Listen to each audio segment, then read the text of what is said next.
Özellikle dedik bir bakalım. Kasapların durumu nedir? Siz gerçi et satmıyorsunuz, sadece tavuk satıyorsunuz. Ailesi bayram dolayısıyla alıyoruz. Herkes de bulunduğu için. Değil mi? Artık Evet, et satıyoruz. nasıl piyasanın durumu nasıl? Ne durumda? Hocam kolay gelsin. Teşekkür ederiz. Memleket neresi? Erzurum. Neresi Erzurum'un? İstir. İspir. İspir uzak ya. Evet. Fakülteye Erzurum'un. İspirliler var. Ben İspirli çok kişiyle tanıştım ama Ben Iğdırlısınız. Bizim burada var Iğdırlı arkadaşlarımız. Biz Hüdapar olarak dönem dönem çarşı geziyoruz. Arkadaşlarımızın sorunlarını, sıkıntılarını. Geçen işte kırsal ilçeleri gezdik. Kırsal ilçeleri gezdikten sonra Tarım Bakanlığı'na gittik. Tarım İl Müdürümüze gittik. Sorunların çözüm noktasında biraz onlarla konuştuk. Özellikle mevsimlik işçilerin bu, şu an siz satmıyorsunuz ama soğan piyasasında ciddi artış olmuş, patates artmış, ekim bitimin normalde dengeli olmaması, çiftçilerin yaşadığı sorunlar, sahada gördüğümüz bütün sorunları ilgili il müdürümüze ya da diyelim ki merkezdeki arkadaşlarımız, bakanlar taşıyor. Biz de böyle yani bu anlamda halkımızın ne ihtiyacı varsa sıkıntılarını arkadaşlarımızın ortaya iletiyoruz. İslam olarak olsun, Doğru. Aynen. vatandaş olarak olsun. Siz hani fakülte dediğinizde ben bizim de üniversite mezunu, yani siyahlıcı doçent, Alman dil edebiyatı ama burada çalışıyor. Maalesef herhangi bir üniversiteye giremiyor. Niye? Torpilin olmadığı için. Şimdi doktora yetiştirdiniz. Evet. Bitti, yapamadınız. Hayır. 50D'den dolayı, 50D'yi bilirsiniz. 50D'den dolayı, şu an son gelen şeyden dolayı ciddi bir sıkıntı var. Bizde de doktora yapanlar var. Doktora bittikten sonra da zaten artık diyor tamam bittik, senin işimiz bitti. Öyle değil mi? Evet. Evet. Çok sıkıntı yani. Ben üzüldüm şahsen. Bunun için yani şimdi mesela biz yine burada dükkanda çalışıyor. Evet. Size başka hani O kadar emek siz sorun verdik. diyorsunuz da Evet. hangisini anlatayım? Sonra sıkıntı çok. Çözüm noktasında biz bu anlamda yıkıcı bir muhalefet yapmıyoruz. Yıkıcı muhalefetten kastımız şu, illa ki birileri düşsün, şey yapsın gibisinden ziyade biz problemin çözümüne odaklanıyoruz. Sorunların çözümüne odaklanıyoruz. Yoksa sadece partizanlıkla, şahıslar üzerine bir siyaset yürütmenin ülkemize hiçbir faydası olmadığı kanaatindeyız.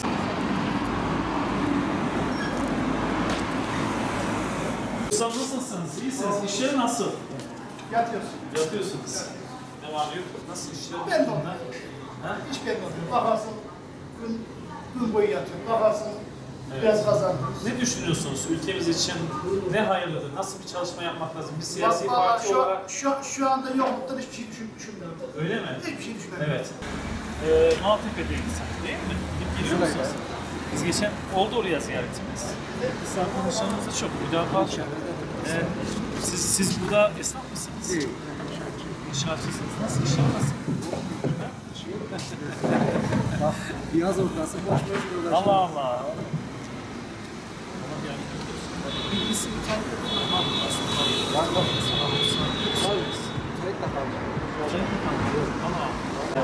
Çok fazla yok. Nasıl ileteceğiniz, sıkıntınız, yapabileceğiniz bir şey var mı? Sizin yani bu konuda... Klasik günlük her şeyde Zaten belli. Her şey Evet. belli yani artık Evet. kirliye çıkaracak bir şey yok. Memlekete gidiyor musunuz yoksa buralarda? Gidiyoruz yani. Arada bir. Arada bir abi. Evet. Eyvallah. Görüşürüz. İlçe başkanımız var. Biz Hüdapar olarak sahadayız, çalışıyoruz. Halkımıza sorun sıkıntılarını dile getiriyoruz. Dedim ki ya başkan dedim, hani başkanım diye hitap ediyorum. O dedim kaç sene oldu, 9 sene oldu mahkemede. Dedim ki başkan dedim, eğer biz hani görebilir miyiz? Hani onun yapılmasını biz görebilir miyiz dedim. Bana ne dese biliyor musun? Arasında diyor Allah bilir.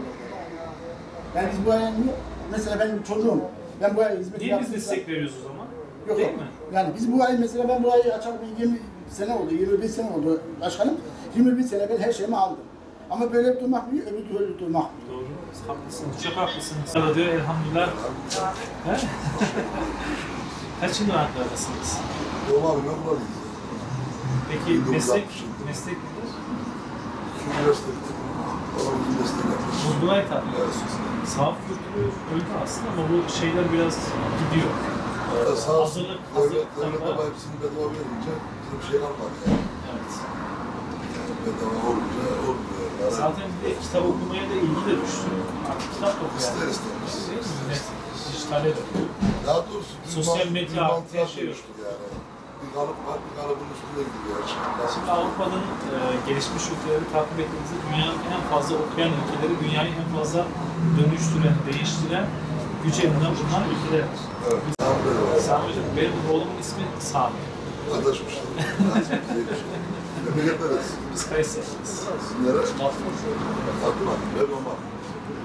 Uzun zamandır burada. Valla buraya Batman'da ilk defa görüyorum. Öyle mi? Gönlü, Vanlı, Ağrılmış. Bingöl'ler çok. Ben Gördüm. Diyarbakır'da, Samsun'da, Sloven'de 67.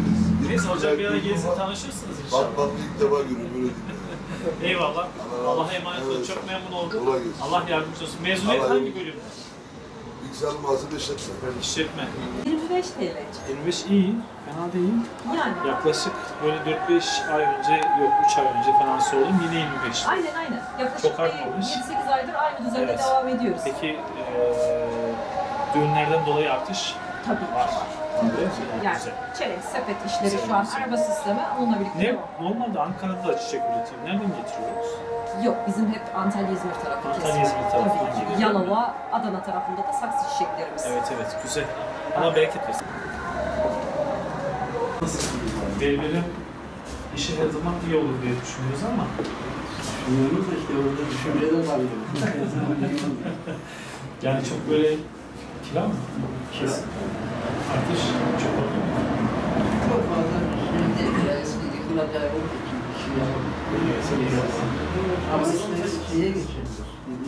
Bina altına geçiyoruz. Evet. 3400 kirası çıkıyor. Nasıl, ne kadar kesin şu anda? Şu anda 50 oldu, 50 oldu. 50 oldu. Bugün Mamak ilçemizin Boğaziçi bölgesinde esnaf ziyaretleri gerçekleştiriyoruz. Esnafımızın sorun ve sıkıntılarını yerinde görmek için buradayız. Esnafımız özellikle siyasetçilerin seçimden seçime sadece kendileri uğramalarından sıkılmış, bıkmış durumdalar.